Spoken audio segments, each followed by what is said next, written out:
bonjour, moi je m'appelle René Willermont, je suis enseignant en histoire-géographie. Et donc je suis Adrien Régis, enseignant en anglais donc au lycée Honoré de Balzac. Le droit de retrait a été utilisé par 30 de nos collègues depuis mardi matin. Ce droit de retrait a été motivé, alors que ce n'est pas une procédure qu'on utilise si facilement et si habituellement. Il a été utilisé parce qu'il est motivé par l'insuffisance des mesures prévues par le protocole sanitaire de l'éducation nationale. En effet, nous estimons que par rapport aux protocoles antérieurs du printemps, le protocole sanitaire du 29 octobre 2020 était nettement en retrait et laissait en fait les établissements se débrouiller comme ils pouvaient. Or, les mesures préconisées par le protocole sanitaire ne peuvent absolument pas se mettre en place dans notre établissement du fait du très grand nombre d'élèves, 1550, et de la promiscuité qu'il engendre du fait de ce très grand nombre d'élèves, du fait aussi que la distanciation sociale ne peut pas être obtenue, la distanciation physique, ne peut pas être obtenue, du fait aussi que les personnels régions qui sont à l'entretien et au ménage de l'établissement sont en nombre insuffisant par rapport aux nécessités de nettoyage et de désinfection qui ne peuvent être faits qu'une fois par jour au minimum. Donc, ce qu'il faut aussi comprendre, c'est que nous avons tous décidé d'exercer donc, ce droit de retrait dû principalement à la dichotomie qu'il existe entre les annonces ministérielles et ce qui est possible effectivement dans les lycées. Donc on a annoncé un protocole sanitaire renforcé à 2-3 jours de la rentrée qui n'était pas du tout applicable au lundi de la rentrée, ce qui fait que nous avons estimé en tout cas nous avons estimé au sein du lycée qu'on encourait des risques et c'est aussi pour ça qu'on a choisi d'exercer ce droit de retrait. Alors ces risques, en plus, il faut le préciser, ce sont des risques qui sont encourus par tous les usagers et tous les personnels du lycée, ça veut dire par tous les personnels enseignants et non enseignants, et ça veut dire par tous les élèves. Or, nous sommes dans un contexte épidémique gravissime qui a été constaté par les plus hautes autorités de l'État. Et comme le disait mon collègue, on se trouve dans une situation de contradiction totale entre le discours politique et les réalités du terrain. Donc il faut que l'État et la région mettent les moyens.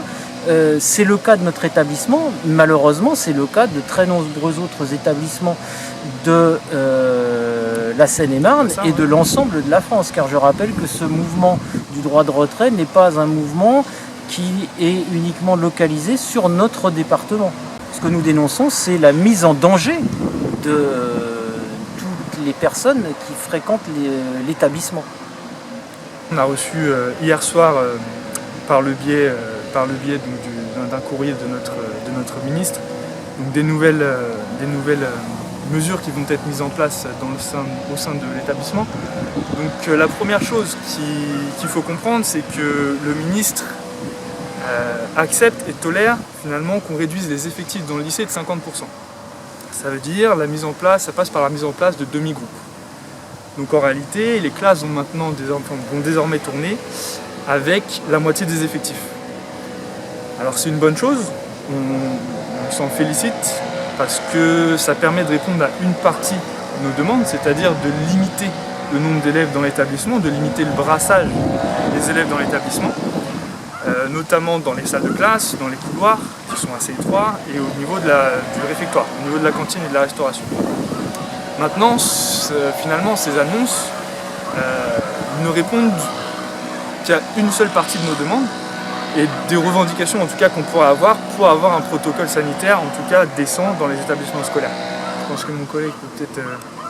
En effet, la deuxième partie de nos revendications qui sont, pensons-nous, des revendications de bon sens, c'est le problème du nettoyage, de la désinfection des locaux qui ne peut pas être assuré de façon optimale par les personnels régions parce que ces derniers ne sont pas en nombre suffisant pour effectuer les tâches de manière qui soit la meilleure possible. Et ça pose aussi la question de ce que fait la région, à laquelle nous nous sommes adressés par une lettre pétition, que nous avons relancée ce matin par une nouvelle lettre, qui doit affecter de nouveaux personnels, des personnels supplémentaires, pour seconder ceux qui sont déjà sur le terrain et dont la charge de travail est beaucoup trop lourde, et remplacer aussi les collègues qui sont déjà malades du fait de la Covid-19. Donc il faut savoir qu'actuellement, notre demi-pension ne peut être maintenue que parce que 3 personnels sont détachés du service général, c'est-à-dire du service de ménage, vers le service de demi-pension, alors que ce n'est absolument pas leur tâche habituelle. Ils ne sont pas habilités à faire cette tâche qu'on leur demande en cuisine. Donc c'est un dépannage d'urgence, mais qui ne doit rester que d'urgence. Faute de quoi, nos élèves ne peuvent pas être accueillis à la demi-pension. Or, ici, nous avons une problématique particulière, c'est que près de 80% de notre effectif d'élèves est demi-pensionnaire, du fait de l'ère de recrutement particulière de notre établissement.